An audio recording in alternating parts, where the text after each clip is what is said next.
What is going on, guys, and welcome to another video. I don't want to do this video. I never want to do these videos, but yeah, I mean, it's becoming a growing trend, isn't it, where I speak of a terrorist attack that happens, and yeah, unfortunately, as I say, it's not a video I ever look forward to doing. It's something I wish I never ever had to do, but nonetheless, I'm going to do it, give you my thoughts on the horrible stuff that is going on in London right now. A summary, if you don't know, if you've been living under a rock, there's an attack on London today about midday. Let me just bring you up to speed with the facts. 4 dead, 20 injured. Expect the number of dead and injured to rise. One of the dead is the attacker. He received CPR, but by the looks of it, it failed. What a shame that is. 1 police officer died, and 2 other people did die. The police officer was died after being charged at and stabbed by the attacker, who somehow got himself in to Parliament Square, which is slightly worrying. There's unconfirmed reports that there is a suspicious package in the House of the Commons, hence why they weren't evacuated. That is, I believe, the House of Commons is still on lockdown. The terrorists picking a very good day to do this in terrorist land, because it's Prime Minister's questions, and the MPs are obviously all there for Prime Minister's questions. This is clearly an attack on our freedoms, our liberties, our way of life, our beliefs, and our democracy. And of course, thoughts out to those affected by these horrible attacks. Not just those directly affected, but by those that were caught up in it, and also the families of those that have lost loved ones, or the families of those that have currently got injured loved ones, who they are praying make it through. And, you know, just a note on the police officer who died doing his job, trying to protect the public today. Very sad. 3 of the injured are 3 French primary school students. I mean, it's at this point it's unbelievable. I mean, I'm a mixture of angry, sad, everything. You know, I don't know what more people need. I mean, a year ago today was the Brussels bombings, where 32 people died that were victims, and 35 in all died. 3 perpetrators. They were the bombings. So it's no coincidence that this happened a year on. It's no coincidence that it's exactly the same style, that being a car and a knife attack, as what we saw in Ohio State in November. This is an Islamic terrorist attack, and I'm sorry, but anybody who refuses at this point to call what we're seeing as Islamic terrorism, and still won't call it that, well, I'm afraid to say, you are really a part of the problem. Those who have criticised people who have spoke about the violence of Islam, this extreme wing of Islam and Islamic terrorism, have spoke about it and tried to create ways to fight and to stop it and to protect people, and have been shut down by people calling them Islamophobic and racist and xenophobic and everything else. The people that have done that, the people that have shut down these people trying to make things better, the blood of the dead is on your hands again today. It is simple as that. You are responsible for this. Donald Trump's ban doesn't seem as bad now, does it? I mean, this is something we need to start to act. After every terrorist attack, we say the same things, but nothing ever changes. And I'm sorry, at this point, if you're still defending and calling everyone who talks about this attack Islamophobic and this and that, then I'm sorry, but I have no time for you. I don't want to partake in a discussion with you, because you are just sick and twisted and so much part of the problem. It is unbelievable.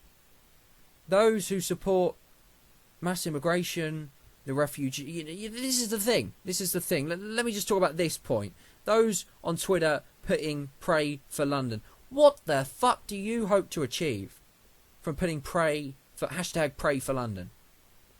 The same people putting hashtag pray for London are the same people that march the streets criticising the racist, sexist Donald Trump for his Trump ban, for this Muslim ban on countries that are terrorist-ridden. Same people. The same people who love mass immigration, unvetted, unverified. You commit a crime and you're an immigrant from another country? Stay! You deserve a second chance. The Pray for London people are the people that want loads of undocumented refugees coming into the country. Well, newsflash on the refugees thing for one moment. 20% of Syrian refugees, and yes, I said that 20% support ISIS. 1 in 5, folks. 1 in 5. ISIS came out last year in a video and said, in plain English, and I quote, this is a direct quote, we are using the refugee crisis in Europe to smuggle our fighters in. They told us, folks. They aren't even trying to be secretive about it at this point. They are telling us what they're doing and how they're doing it, and still we bow down to them. We let them win. It is unbelievably shocking that still, after so many people have died, again today, and so many people are dying across Europe every single fucking week, it seems, that still some fuck-arsing people can't see the truth. Still some people, after a terrorist attack, are more interested about going onto social media and calling everyone Islamophobic than they are about anything else. The people were injured and died today because of Islamic terrorism. It is not difficult. They keep killing us. They keep attacking us. And some of us still can't see the truth. Some of us still are more interested in finding Islamophobia and reporting Islamophobia than anything else. The blood of the dead is on your hands, plain and simple. Merkel's disastrous policies, our disastrous immigration policies, have led to this. If a state isn't even protecting its own people, then what the flying fuck is the point of the state? We have so many spineless MPs that won't and are not prepared to do the right thing, to put in policies and protections to protect good citizens, no matter your race, your ethnicity, or your political opinion, to protect good people. They are not prepared to do it because they're spineless. How many more have to die? I don't get it.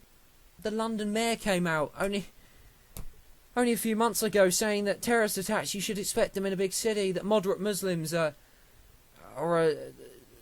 horrible, are bad, are terrible people. I mean, you can't write this. Europe's under attack by Islamic terrorism. These people are twisted, evil people. And if you don't believe me, go to the Middle East and see how long you last. It's shocking that still we have people who defend these terrorists. I am friends with a couple of Muslims who hate Islamic terrorism. They hate it. They understand people's anger in this instance. They approve of Donald Trump's ban. They approve of these policies to stop because they're good people and they want to be protected too. I emphasise this point, that not everybody in Islam believes the Quran to the letter of the law, worships the Quran to the letter of the law. Now, granted, if you don't do that, it says in the Quran that you are as bad as a non-believer. But anyway, I mean that not all Muslims believe this, but it is a disproportionate amount. This religion spawns a disproportionate amount of terrorists compared to other religions, and it quite frankly does. And you can talk about the crusades in the past, you can talk about all that, and it is irrelevant. I'm not a Christian, I'm not religious. This is not a Christian who hates Islam and this, and it's got nothing to do with religion to me. Now, my argument is not based off coming from being a Christian, it's based off coming from being a normal, sane human. You can't solve a problem until you accept the root of the problem, and the root of the problem is Islam. And how violent, evil the Quran is and how it is spawning a disproportionate amount of terrorists. Granted, not all Muslims are terrorists. I'm not stupid enough to believe that. I'm not ignorant enough to believe that. But Islam and the Quran is violent. And this is Islamic terrorism. And they are coming in through the refugee crisis. When we let people come in from Middle Eastern countries who hold values completely different to us, it should come as no surprise that they don't fit in, and that they act out on the fact that they don't view what we view as normal, and they attack our way of life. They attack our democracy. They attack our freedom and our liberties. It should come as no surprise. What we've seen today in London is shocking, but not at all surprising. We now live in a world where we expect attacks like this. We have to get smart. People have to get vigilant. We have to be strong at the border. We need serious vetting when we let people in the country. We need to pause letting in refugees and build safe havens in those countries to protect those good people. Because there are good people caught up in the crisis. There really are. There are innocent people caught up in the crisis. We can protect them without putting ourselves at harm. We have to stop this mass immigration. We have to stop these hate preachers speaking in mosques around our country, spewing hate, spewing stuff that is just beggars belief that it's being said. We need to stop them, we need to jail them, and we need to keep them there. If they're not in this country, get them out. You know, I don't understand why we don't kick people out when they commit violent crimes in this country. You commit a violent crime in this country, or you commit a crime of hate, get out. If you're British, unfortunately, we've got to stick with you. But if you're not, you get out. If I go to another country on holiday or anywhere, or I go around somebody's house, I adhere to their rules. I may not agree with them, but I adhere to them. And if I don't, I get the hell kicked out of that place. Sweden is in a mess. Germany is in a mess. Well done, Merkel. France is in a mess. Look at all these Islamic terrorist attacks that are happening in France. France has the highest proportion of Muslims in Europe in EU countries. And loads of attacks are happening in France. It should come as no coincidence, folks. It's not a coincidence. Not all of this is a coincidence. Wake the fuck up. See the truth. See the reality. This is not a witch hunt on Islam. This is a witch hunt on Islamic terrorism that everybody should hate. How many more have to die? It is a question that I just can't believe I'm even saying it. We have to get smart. We have to get safe on and strong on the borders. We have to stop these hate preachers, like I say. We have to bring in these policies, and MPs have to bring in these policies that maybe are not necessarily going to be popular, but are going to protect the people. They have to stop being spineless cunts. And I'm sorry for using that word, but it's applicable. They have to stop. Today, and what's happened is shocking. My thoughts with those affected. But I think those that cry Islamophobia and protest Donald Trump's bans and this and that, and protest anything that tries to stop and counter terrorism, and just simply talk about the terrorist organisation, please take a look in the mirror. Take a look at these images. Think for a moment. Put yourself in the families. Put yourself into the minds of the families that have lost loved ones in these terrorist attacks. And ask yourself, just so that you can be politically correct, just so you can get brownie points from the little Marxist idiots and Islamic terrorist sympathisers, are you happy to be that person that allows this stuff to happen, that stops us having the conversations that we need to have? And if you are, then you're a very, very sick, twisted person. Europe is under attack. And until we wake up and realise that fact, that we are under attack, and we are under attack from Islamic terrorism, then I don't know how long we've got left.